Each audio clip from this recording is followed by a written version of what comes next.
Goa Organics వారి skin care, hair care, wellness products కోసం AP, తెలంగాణలో డిస్ట్రిబ్యూటర్లు కావాలను వివరాలకు స్క్రీన్ పైన ఉన్న నెంబర్కి కాల్ చేయండి. మే 10వ తేదీన అక్షయ తృతీయ జరుపుకోవడానికి హిందువులంతా సిద్ధమవుతున్నారు. హిందూ సంప్రదాయంలో అతి ముఖ్యమైన పండుగల్లో అక్షయ తృతీయ కూడా ఒకటిగా చెప్పబడింది. ప్రతి సంవత్సరం వైశాఖ మాసంలో శుక్లపక్ష తృతీయ తిథి నాడు అక్షయ తృతీయను జరుపుకుంటారు. అక్షయ తృతీయ నాడు బంగారం కొనుగోలు చేస్తే మేలు జరుగుతుందని, లక్ష్మీదేవి కటాక్షం ఉంటుందని చాలా మంది భావిస్తూ ఉంటారు. ఆ రోజు చాలా మంది కనీసం 1 గ్రామైనా బంగారం కొనాలని చూస్తూ ఉంటారు. అసలే ఒక పక్క పసిడి ధరలు ఆకాశానికి చేరుకోగా మరో పక్క నకిలీ బంగారంపై ప్రజల్లో ఆందోళనలు కొనసాగుతున్నాయి. జ్యువెలరీ షాపులకు మహిళలు అక్షయ తృతీయ నాడు అధిక సంఖ్యలో కొనుగోలు చేస్తూ ఉంటారు. ఈ హడావిడిని కొందరు పసిడి వ్యాపారులు క్యాష్ చేసుకోవాలని చూస్తూ ఉంటారు.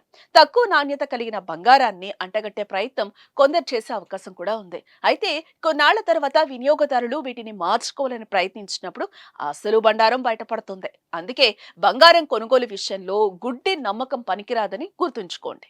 ఇలాంటి పొరపాట్లలో చిక్కుకోకుండా ఉండాలంటే బంగారు వస్తువులు కొనేటప్పుడు పాటించాల్సిన కొన్ని టిప్స్ గురించి ఓ లుక్కేద్దాం.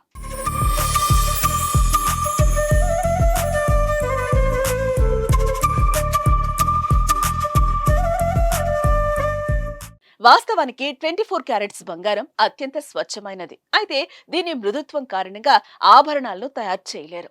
ఒకవేళ చేసినా అవి మెతక మీద వంగిపోవటం, తొందరగా ఆరిగిపోవడం జరుగుతూ ఉంటాయి. కనుక అందులో సుమారు 8 నుంచి 9% రాగి కానీ వెండి కానీ కలిపి 22 క్యారెట్స్ చేస్తారు. 22 క్యారెట్స్ అంటే 91.6 క్యారెట్. అది 24 క్యారెట్స్ అంటే 99.9%. అందరూ 22 క్యారెట్స్ అంటే 91.6, అదే 24 క్యారెట్స్ అంటే 99.9%. అందరూ 22 క్యారెట్స్ ను 916 అని అంటారు. కానీ అనాల్సింది 91.6 అంటే స్వచ్ఛమైన బంగారం 99.9. అందులో 22 క్యారెట్స్ స్వచ్ఛత 91.6%. బంగారం నాణ్యతను పరీక్షించేందుకు మనకు 4 మార్గాలున్నాయి. అందులో మొదటిది వెనిగర్ టెస్ట్. మీరు కొనుగోలు చేసిన బంగారు ఆభరణాలకు 2 చుక్కల వెనిగర్ వేసి 5 నుంచి 10 నిమిషాలు ఆగండి.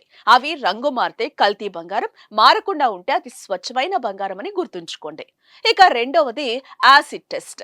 బంగారం స్వచ్ఛతను గుర్తించడానికి ఇది నమ్మదగిన పరీక్ష. స్వర్ణకారులు కూడా మొదటిగా చేసేది ఇదే.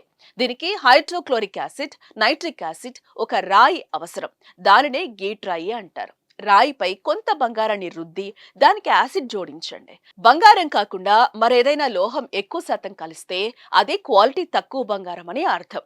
అలాంటిదైతే యాసిడ్ పోస్తే ఆ గీటు మాడిపోతుంది. అయితే ఈ పరీక్ష చేయటం ఇంట్లో చేయడం కష్టతరం. దీనిని మీకు సమీపంలోని బంగారు దుకాణదారు దగ్గరికి పరిశీలించడం శ్రేయస్కరం. మూడవ పరీక్ష నీటి పరీక్ష. బంగారంలోని పరమాణువులు ఒకదానితో ఒకటి అతుక్కుపోయి ఉంటాయి కాబట్టి అది నీటిలో తేలదు. ఏదైనా ఇతర లోహం ఎక్కువ మొత్తంలో కలిపితే బంగారం నీటిలో తేలుతుంది. ఇలా కూడా మీరు బంగారం నాణ్యతను పరీక్షించవచ్చు. ఇక నాలుగవది అయస్కాంత పరీక్ష. ఇది అందరికీ తెలిసిందే. సాధారణంగా అన్ని లోహాలు అయస్కాంతం దగ్గర ఉంచినప్పుడు ఆకర్షితులవుతారు. అయితే బంగారం విషయంలో అలా ఉండదు.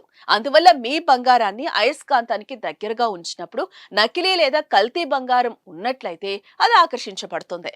మరో ముఖ్యమైన విషయం ఏంటంటే బంగారం బరువెక్కువ. ఒకే సైజు బంగారు గొలుసు, ఇతర అంతే లావు ఉన్న 1 గ్రామ్ గోల్డ్ గొలుసు చేతిలో పట్టుకొని చూస్తే ఇట్టే అర్థమవుతుంది. బంగారం అనేది ఇనుము కన్నా బరువుగా ఉంటుంది. ఇలాంటి చిన్న టెక్నిక్స్ వాడటం ద్వారా ఎవరైనా సులభంగా మనం కొనుగోలు చేసిన బంగారమా కాదా ఇట్టే తెలుసుకోవచ్చు. కాబట్టి మహిళలు ఇలాంటివి జాగ్రత్తలు తీసుకుని అక్షయ తృతీయ నాడు బంగారు ఆభరణాలు కొనుగోలు చేయండి.